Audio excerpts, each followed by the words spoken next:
Hey, buddy, watch this. Hello, Regis Kilbin is the name, and Hearthstone is the game, and this is a deck spotlight on a Cthulhu Rogue deck by a player named Ryzen. Now, if you're not familiar with Ryzen, he is an incredibly gifted Hearthstone player who is always near the top of the Legend ranks and primarily focuses on Rogue as his specialty. So whenever you see a new Rogue list appear from Ryzen, you know to take it seriously because you know he spent the time and the hours refining the list to make sure it's as good as possible.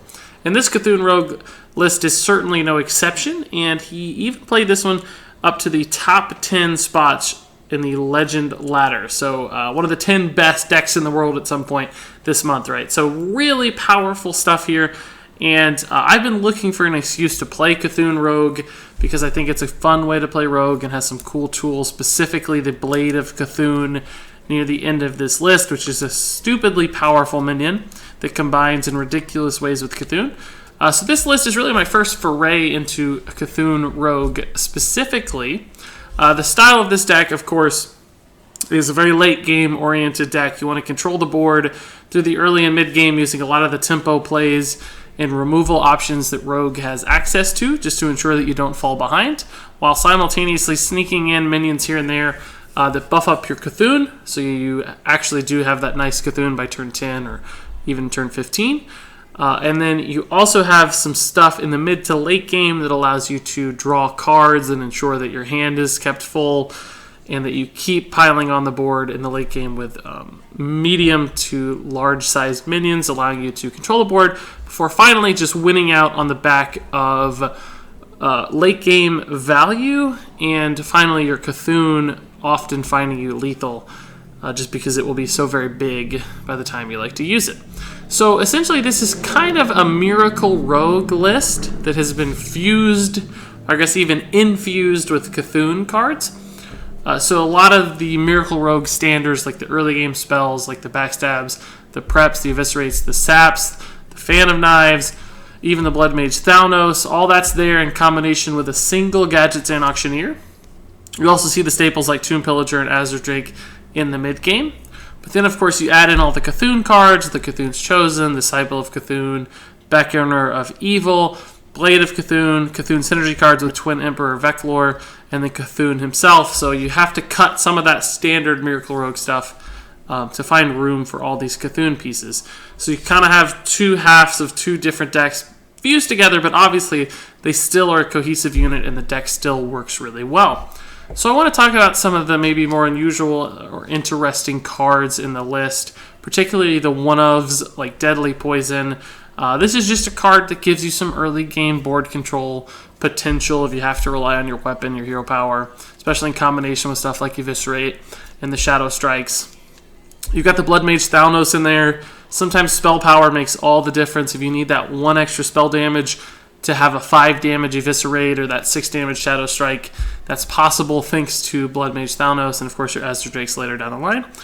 Disciple of Cthulhu is interesting because it's not only a Cthulhu card, but it's very similar in function to SI7 Agent. And SI7 Agent is one of the best rogue minions, an incredibly powerful and popular one.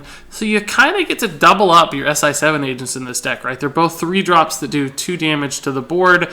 Disciple of Cthulhu has a worse body attached, but you still get that Cthulhu benefit. So I think that's a pretty interesting dynamic in this deck because SI7 Agent really does define what Rogue is good at, right? It's tempo plays, removing something while playing something yourself, removing stuff efficiently from your opponent's board, and both cards do that in equal measure. The single Gadgets and Auctioneer, remember this isn't actually a Miracle deck, it just has the Gadgets and Auctioneer as an engine for card draw, so you don't have to have like 2 crazy Gadgets and Auctioneer turns where you draw through your entire deck. If you draw 2 or 3, even 4 cards off this, that's a super successful Gadgets and Auctioneer. You don't have to conceal it. You don't have to protect it. It's not setting up cold blood turns. You just want to get some card draw out of it and play a medium-sized body. Sprint is similar and kind of fills in as a second Gadgets and Auctioneer with a little bit more flexibility. In a pinch in the late game, you can just cast the 7-mana Sprint. It's also fantastic, of course, with Preparation for a 4-mana, draw 4 cards. That's just stupidly good. And then finally, you got your big guys near the end. You'll note that for kind of a control-style deck, there aren't that many late-game minions. You've got your Twin Emperor Veclor. You've got your Blade of Cthulhu, but even that is just a 4/4. It's really like an Assassinate attached to an Azure Drake or something, right? It's not a big minion itself. So you do have to draw cards in this deck to keep up in the late game, because you need to draw cards and play a 4-drop, draw cards and play a 5-drop, play a 4-drop and a 5-drop together. And as you start to play multiple minions in a single turn, you'll start to run out of cards faster. So you don't have a bunch of 7, 8, 9 drops, a bunch of legendaries to rely on. So you do need to make sure you keep up in the mid game and continue to generate those resources throughout the game so that you both find your Cthulhu sooner and that it's more impactful when you play it because you've already chipped away at your opponent's health total. So I've kind of gone through the deck in quite a bit of detail here. Now I'd just like to take it out onto the ranked ladder and actually play the deck to see it in action, because I think that's certainly how we're going to learn about it best. So we can discuss mulligan decisions and general gameplay strategies as well as we start to see this thing in action on the ranked ladder.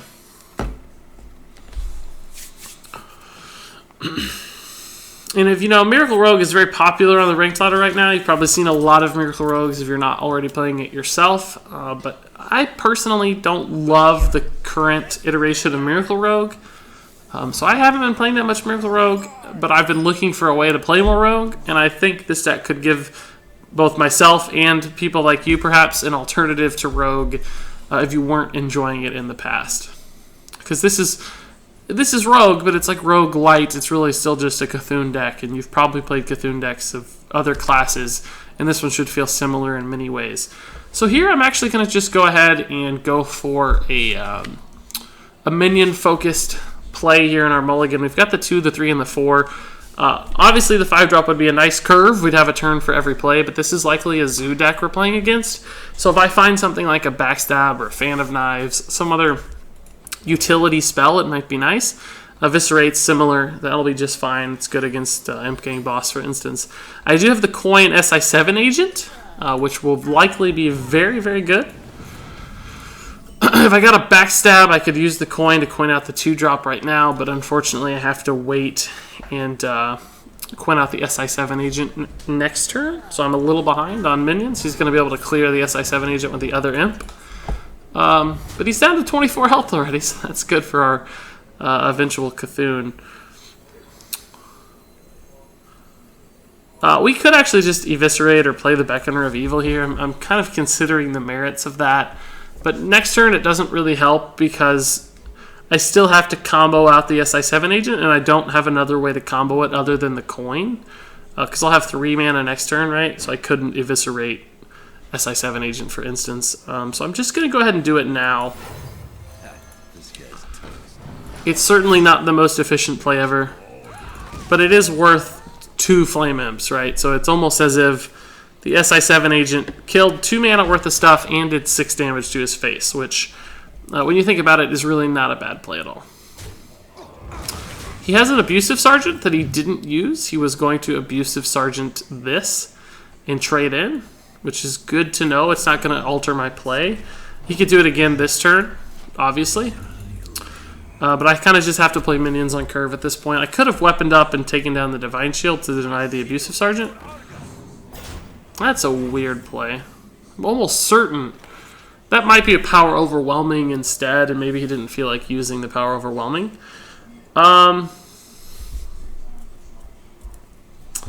We actually cannot clear his board here because I don't have a way to activate the Eviscerate. So I could Hero Power, trade into that Divine Shield, and kill the Argent Squire, but I'm not sure that I really have to. I might just play a minion instead. Probably specifically the Tomb Pillager, so that when it dies, I might be able to get the Veclor out a turn sooner. But right now, the Veclor is not activated. We have to play the Cthulhu's Chosen first. So maybe we could do this on 5 and this on 6. I wish I could have comboed the Eviscerate to clear his board. Anytime you can clear a board against Zoo, it's worth it, right? Now I'm not even sure this is Zoo. Mortal Coil's unusual. This might be like a Reno Warlock or something similar. So I definitely need to kill this. I'm going to have trouble doing it, though.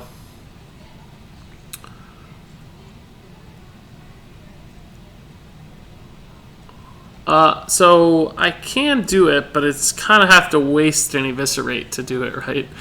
In other words, I can eviscerate the Divine Shield, SI7 the Argent Squire, and trade that way. I think it's probably worth it, even though it's a really ugly way to use my resources, just because it leaves my board in a fantastic spot, right?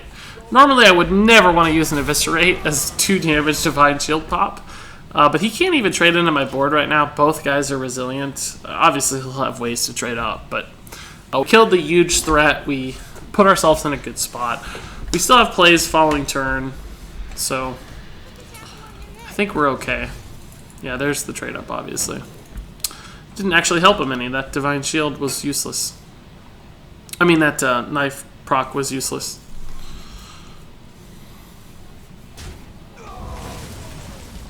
He actually made a pretty intelligent choice there. I'd like to point that out just to show you guys. He traded into the 3 attack minion, or the 3 health minion, because this one had 2 health, right? So he knows if I trade this way, which is what I want to do, that I'm going to kill it anyway. If he traded to kill the bigger minion first, I could have actually traded into the Direwolf with my SI7 agent, and it still would have been alive.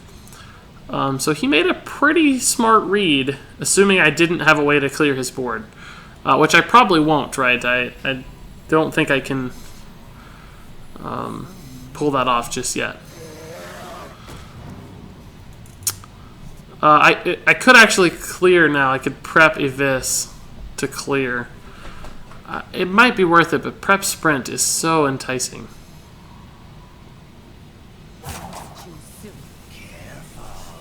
Oh, I don't even have to prep. I can coin Evis. That's actually much better. I'll do that. Again, I'm not in love with using an Evis on a 2 health minion, but anytime you can clear the board against Zoo, it just shuts them out. Because now he can't use Power Overwhelming to trade up. He can't use the Abusive Sergeant. He can't use Defender of Argus. Like, it just... Oh, well, he can use that still, I guess. Jeez. This is like old school Zoo. I love it.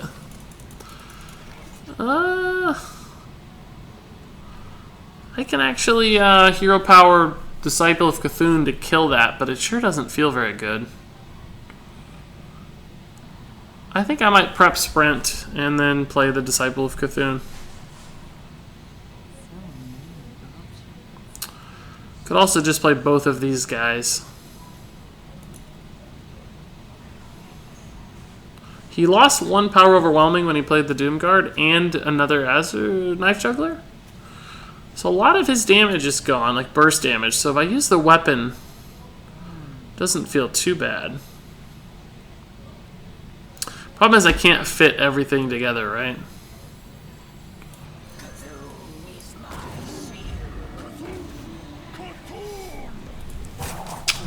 I'm actually hitting his face here.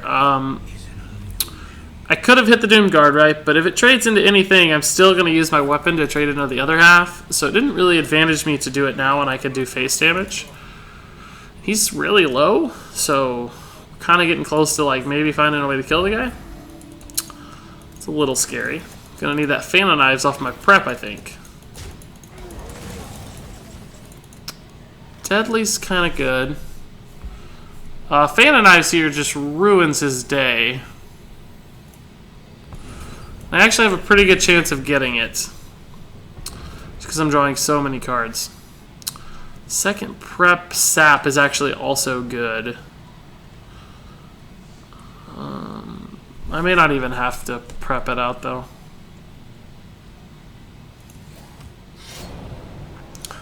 There's really no advantage to prepping it out.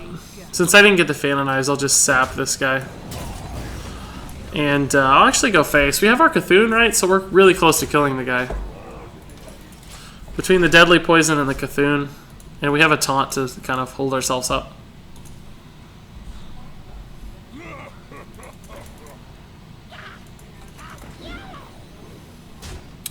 Just gonna trade in. That's pretty smart. Cthulhu's not very good against an Imp Gang boss, though. I have to admit that. Have to admit that one.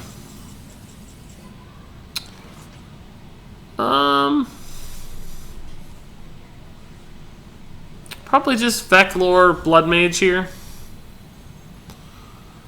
He's gonna get some good trades with the Veclore, but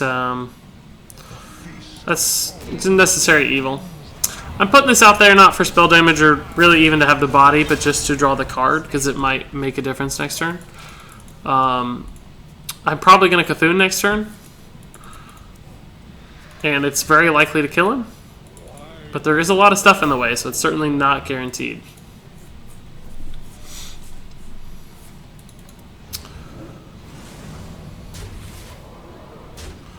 If he trades that way, cannot go the direction I want to go. So I still need that Fanonize, really.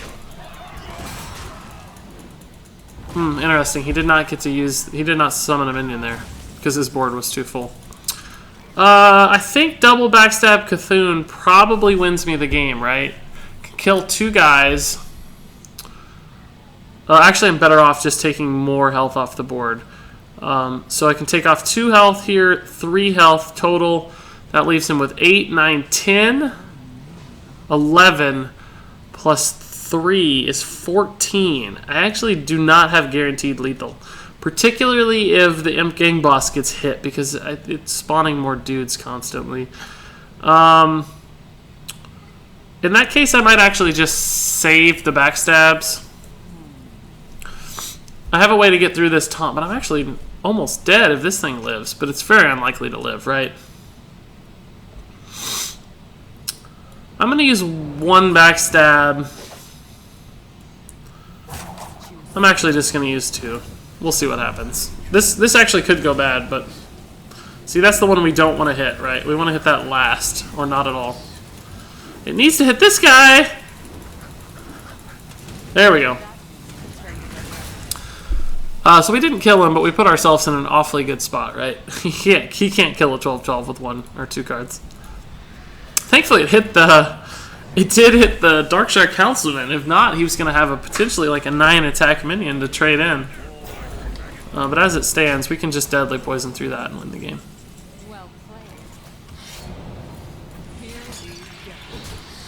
Cthulhu for the win. Cool. I don't think we had a particularly good start against Zoo, to tell you the truth. No backstabs in our opening hand. The SI7 was strong, but he had a great start against us, so...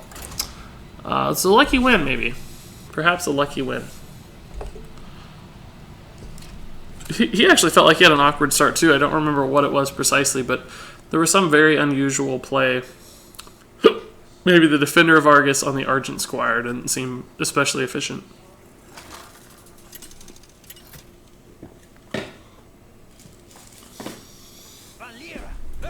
Alright, Shaman should be fun.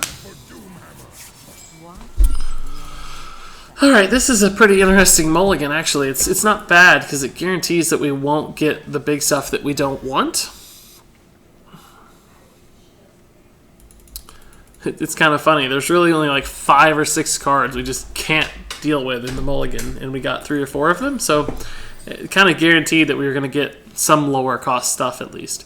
Sap is good against Shaman for the Flame-Wreathed Faceless, which can otherwise be kind of difficult to kill. Obviously, Backstab SI is insanely good combo against anything, Totem Golems in particular, but really against anything. We have a solid 2-drop. This is about as good of an opening hand against Shaman as I could imagine. The only concern is that we might run out of cards pretty quickly because everything is low cost and we don't have any card draw yet. So we'll want to see that Fan of Knives, Azure Drake, something that's reasonably cheap that still provides us... oh, the Azure Drake's perfect. This still provides us card draw. I can't really get too fancy against this thing with 3 health. Unfortunately. I can backstab one thing and SI the other if he decides to trade. Probably a Tuskar Totemic will come out here, which is pretty susceptible to SI Agent in general.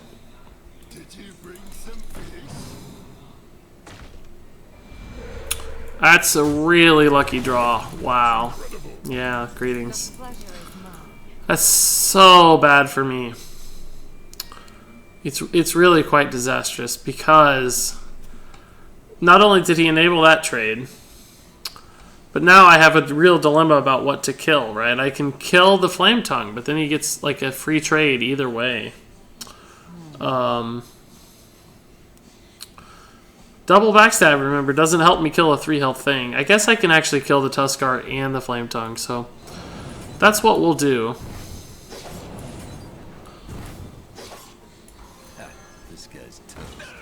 At the very least, this lives to the Flame Juggler, which is fine. I can coin out the Azure Drake or just probably play the Cthulhu's Chosen next turn. I'm not in a terrible spot. That's a lot of dudes, though. Man, that's a lot of dudes.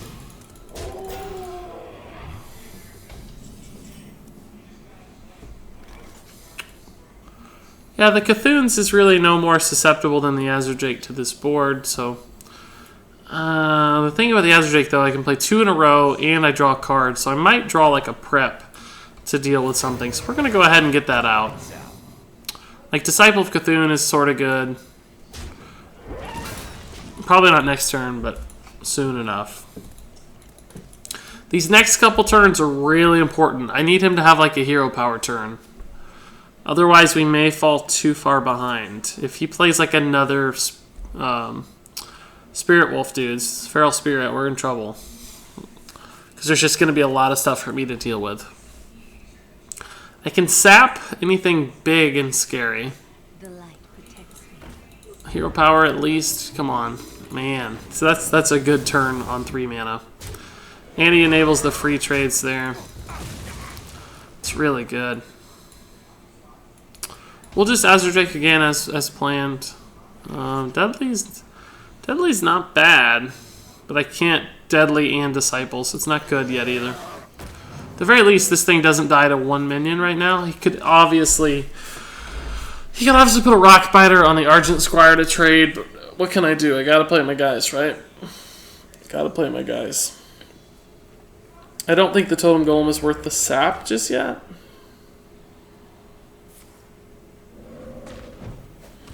He's not going to trade, it looks like, which is good. That's really good for me. That gives me ways to... Oh, he is going to trade. Okay, that's fine too. I wish I could kill this, but I don't think I can.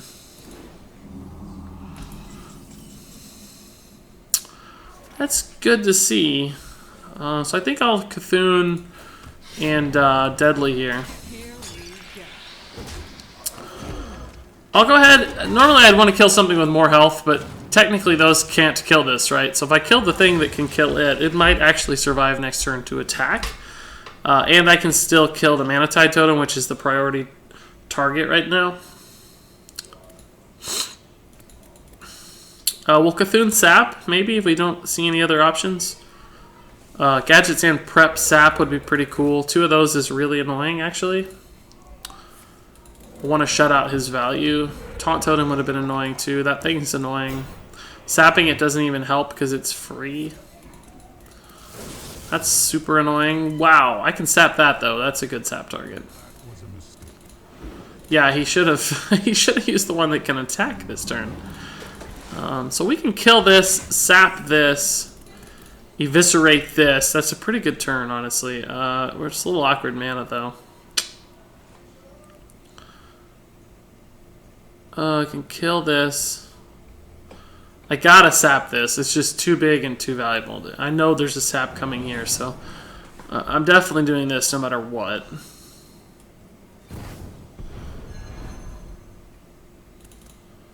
So now the question is, I guess I'll eviscerate trade and then go this way and just hero power.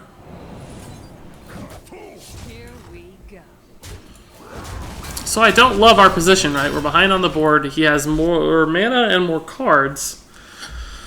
And at least another Manatide Totem we know about. And we don't really have much. We've got a Cthulhu eventually, but it's got a couple turns yet. And I'm going to have to deal with more stuff. Man, he's got so much stuff.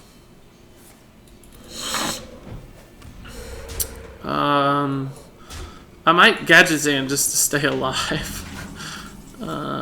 Eviscerate's good. Gadget Zan Eviscerate's fine. I'm actually going to eviscerate the Flame Tongue. It's more threatening than this guy, remember. It has 4 attack, essentially. So it's a better eviscerate target. Plus it allows me to kill this one. And he'll have to find a way to deal with this.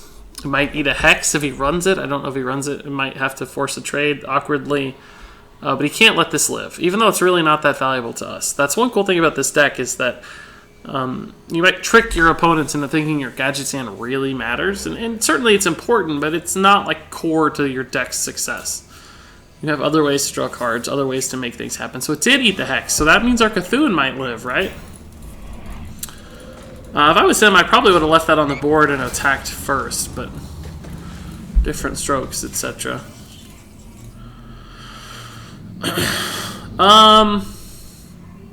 I could play the two biggest dudes, the 4 and the 4, but I think I have to make my Cthulhu as big as possible. So I'm going to play these guys instead. And kill what I can, because I'm very worried about Bloodlust killing me, because he has 3 damage plus 12 damage is 15 damage, so I'm dead to Bloodlust. Either way, I guess it doesn't really matter. But hitting his face wasn't going to help. I want to clear the board. We'll probably have to Cthulhu next turn. It's nasty. He's got 4 totems. That thing did 8 damage right now.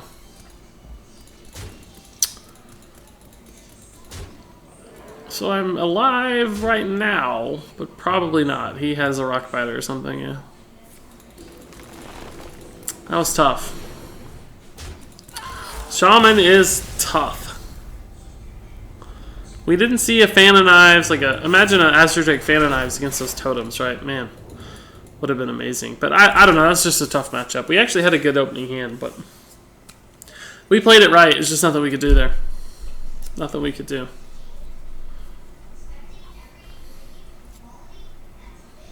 That actually the Flame Tongue early really won him the game, I think.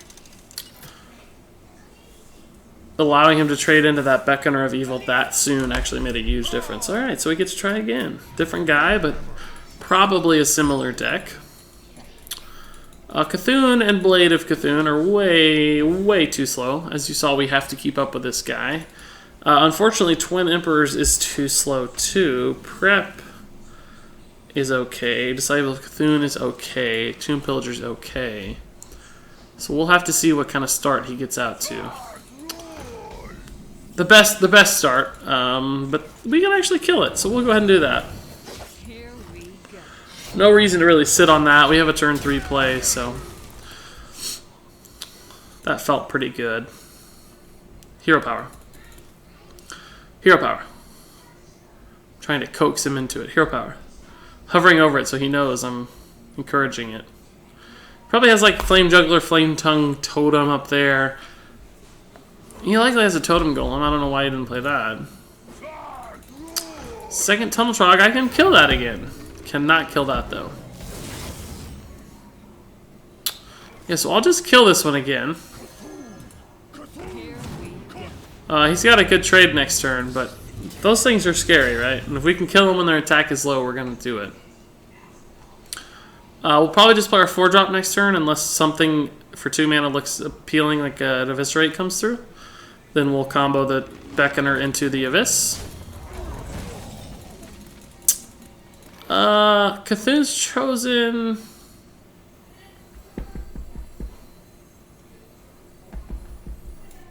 I don't know. It requires 2 things to kill it, thanks to the Divine Shield, right? So he could trade both and it would die.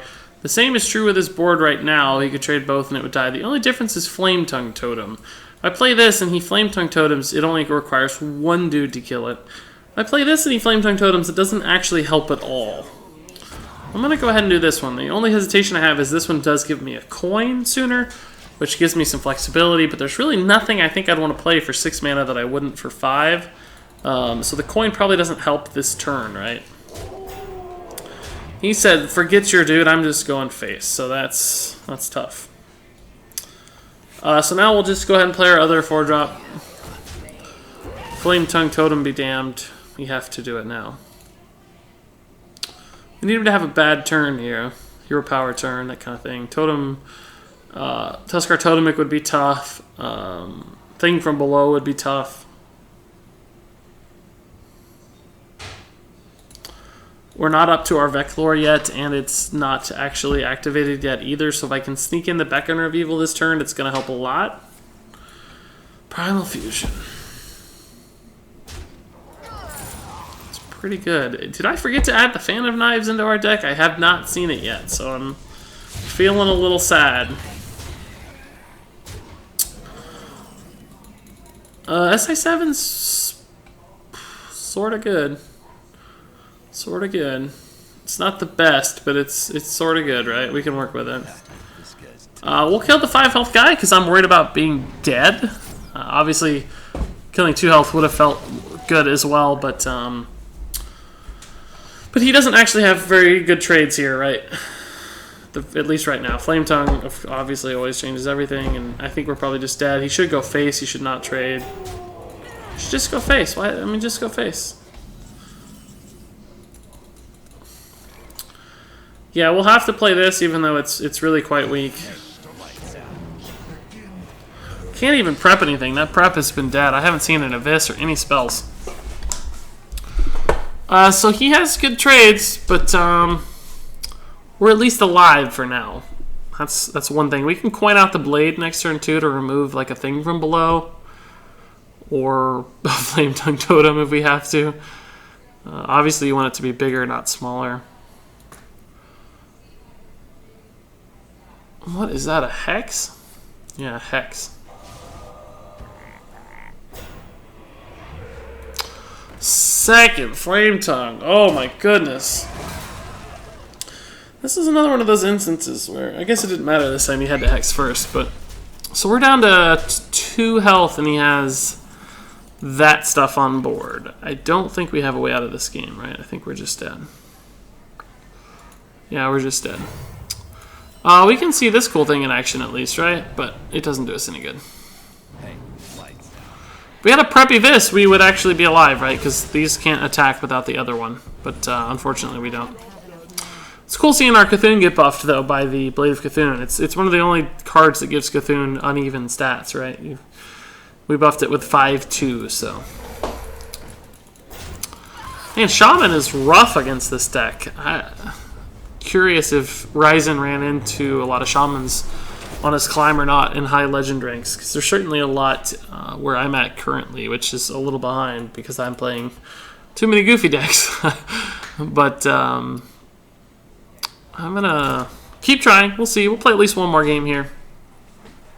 I see the deck's merits right now. It's just struggling a little bit against this specific style of Shaman.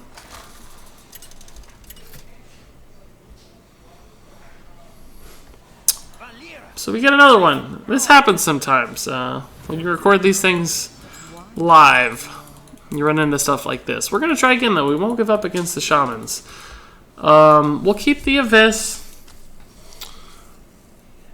I don't think I'm going to keep the Blood Mage or the Cthulhu's. Blood Mage is a little tempting. If I saw Fan of Knives with it, I would be like, ooh, this is a nice combo. But as it stands on its own, not so good. At least we do have a literal spell to use with our prep this turn, unlike last turn, which gave us 0 spells to use.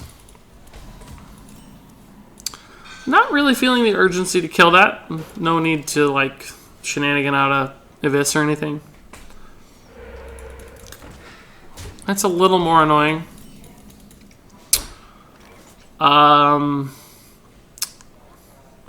I don't have a great way to kill it. Coin out Disciple doesn't really do much here. Can Preppy Vis, Disciple. That's a heck of a turn, though, for just this stuff. I think I'm going to Hero Power and attack this and prep for Disciple next turn. Not in prep, but in preparation for, just not the card itself. Healing Totem here ruins my dreams and hopes, but we'll see.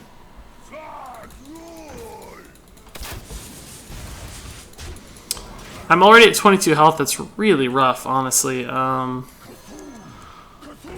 I'll go this way. I could prep any Vis to kill this. I don't think it's worth it yet, though. He's going to trade probably the Sir Finley into this. I could go ahead and attack the Sir Finley in preparation for that, just to get it out in advance, but I think I'll just hold on to my weapon. I don't see myself hero powering next turn. I'm very unlikely to have that spare mana. Okay, so I have the Sap Evis. I'm actually in a decent spot to deal with this, surprisingly. The question is, do I want to get a minion first? So I could prep one of the other two, right?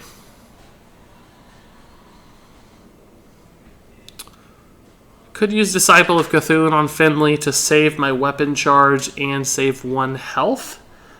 That might actually be worth it.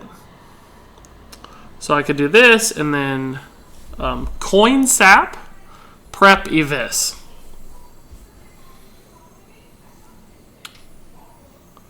Right, that's I'll need 5 mana for this and the Sap, and the Evis will be free. This is just a lot of resources going into a single play, but it's actually a decent one. He won't have a lot of mana this turn. I have card draw, so I don't mind using the card draw necessarily. It gives me the board.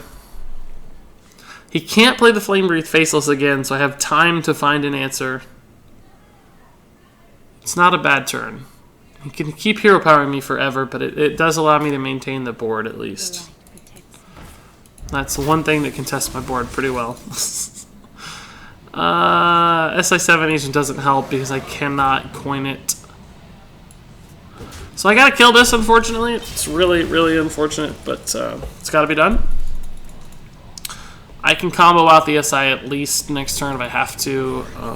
I'd like to see like a Shadow Strike? No Shadow Strike. I can't actually kill that, can I? Wow. Seriously? I can't with my weapon. I can't even. I can't combo out and use my weapon. Is this real life?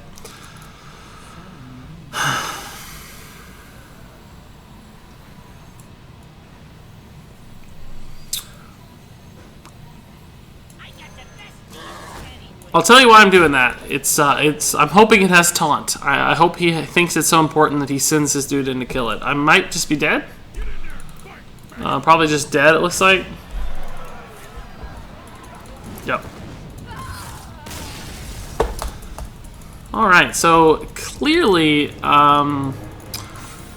I don't think this deck has what it takes to beat mid-range Totem Shaman or aggro Shaman either, for that matter. It seems just bad against Shaman. Maybe I just haven't drawn my Fan of Knives. But we did have backstabs and SIs that one game, so I'm not really sure. I'm going to try one more game. Hopefully it's not a Shaman. I really don't know where all these Shamans came from all of a sudden. Sometimes it seems like they're everywhere, and then when you want to counter them, they never seem to appear. So Hearthstone knows what's up, and it's dooming my deck spotlight. Okay, Priest. This is cool. We can work with this. Now, interestingly, Rogue is traditionally seen as a good matchup against Priest, merely because they have a lot of burst damage that Priest can't heal above, right? With a Warrior, you can go above 30. Burst damage is not as big of a deal. As a Priest, you can't always do that. You're just capped at 30 health. So sometimes Rogues could just burst you down over a couple turns, and there was nothing Priest could do. This deck, on the other hand, does not actually have a lot of burst damage. This deck is more of a kind of board presence style deck, so it doesn't necessarily carry over that advantage that Rogue has historically had. My guess is this is probably a Death Rattle Dragon Priest that's been moderately popular as of late. We'll just have to keep up on the board so we can trade into big taunts. Stuff like Sap could be very helpful as well to counter a timely taunt like a Worm Rest Agent. But we wouldn't use it on a Worm Rest Agent. I just thought he was going to play that now. We might use it on something like a Twilight Guardian, though. This is a fine answer. He already used the Shadow Word Pain on probably our weakest 3 or less attack minion, so that's good. We'd rather him use it on that than the SI7 Agent, certainly. 2 Museum Curators already down, so we know he's got scary stuff waiting for us. I'll play the Tomb Pillager now. It could get Shadow Word Deathed, but if it does, that means he's used 3 out of 4 mana. So there's nothing else he could do with his turn, so he can't play like a Twilight Guardian or something. If he does Twilight Guardian, we have like a weapon trade to kill it, so it wasn't that concerning. So now if I play this, and he plays the Twilight Guardian, I can SI7 trade for free. So, and he floats a mana again. So we're basically forced him to float a mana last turn. We can force him to float a mana this turn. That's not what I expected to see, but I don't think anybody really runs that normally. Man, I could coin the sprint, right? I think I'd rather just push the board. I can Disciple of Cthulhu. And I'll probably just go ahead and SI as well. This isn't really that susceptible to Holy Nova or anything, so I don't know. I'm going to try it and see. Still not sure that he's like a Dragon Priest. We haven't seen any Dragon stuff yet. He might just be like a combo kind of Control Priest. That's a pretty good turn. Hero Power's fine though. Backstab doesn't help. Twin Imp or Veclore into that doesn't feel so great, and I can't Hero Power and Twin Imp. This is just standard Control Priest, probably. I mean, Twin Imps are so good against Priests that I don't want to use them when they're susceptible, because they have 4 attack, right? I think I'm just going to sprint. I don't know what he's so feisty about. Yeah, I'm just going to end turn. Like, I don't have to do anything this turn, right? Like, I risk losing the board, but I think he's like a combo Control Priest. He's not going to have a big minion. Has a couple small minions, but those aren't scary at all. I can actually deal with these pretty efficiently, right? We can Hero Power here, we can Backstab here, and we can Eviscerate here.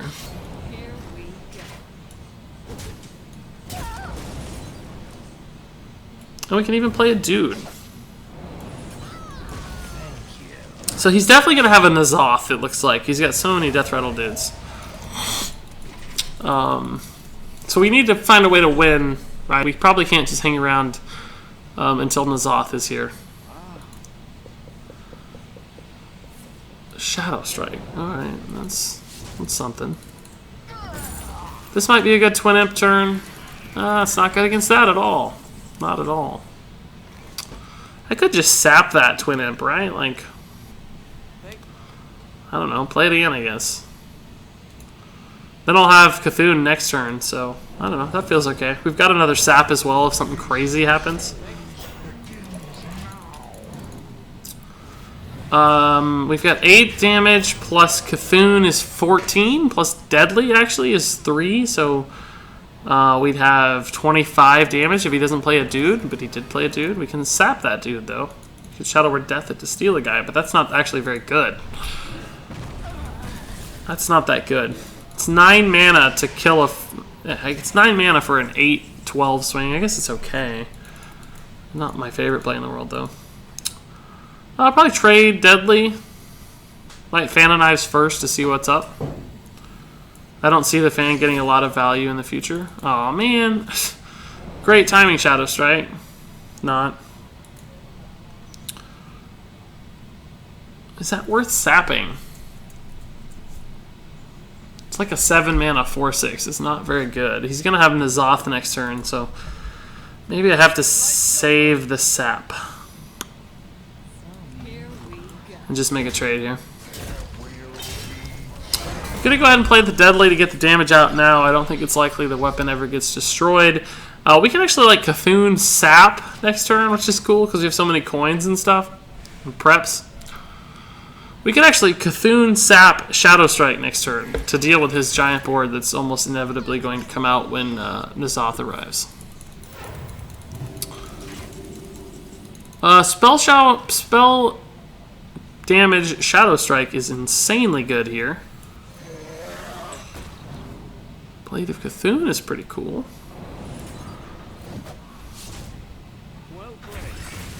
So at this point, I kind of regret the Deadly Poison, because I just used it for 1 attack anyway, right? But I think it was still the right decision because I was looking at a potential lethal scenario with a Cthulhu over the next turn or two, and I was mana conscious.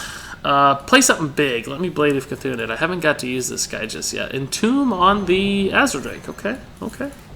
Embrace the Shadow just to kill this guy. I dig it. I actually dig it. That's pretty cool. Cthulhu is 5 off lethal. Ooh. Oh, man. Look how close we are to lethal. We're at 14, 17 with our hero power. 21 with Eviscerate. I can take him to 1, but I don't actually have a way to kill him, unfortunately. The question is, do I do it anyway, right? Do I use Cthulhu and take him to 5? I take him to 1? If I was able to Blade of Cthulhu something, that would make me really happy. Problem is, in future turns, my Cthulhu may have to hit other stuff, right? There's no guarantee that Cthulhu is going to hit only his face. So it's really unfortunate that we're 1 damage off lethal. And that's not actually that annoying. Do I have lethal this turn? We got to look again, right? We lost 2 damage from that, but let's see. So Cthulhu is... Oh, actually I can just make my Cthulhu really healthy. But let's see. 14, 15 plus 4 is 19 plus 1, which we can actually do this. Oh, but we can't also sap. So we'll just destroy that guy with this dude. It doesn't actually make our Cthulhu any attackier, but it does give us lethal damage represented on board, right? Our Cthulhu having more health is not particularly helpful, but we do represent lethal. So if he doesn't play a minion here, even if he does play a single minion, we actually still have... is he not going to kill this? It's very important that he doesn't kill this. It's also very important that he did not heal himself. I think that's lethal, right? Prep sap. Cthulhu is 14. This is 18, 19, and we can actually coin out the Eviscerate. So we have to do this correctly or we will not have the right mana. Prep, sap, Cthulhu, coin, Eviscerate, dude.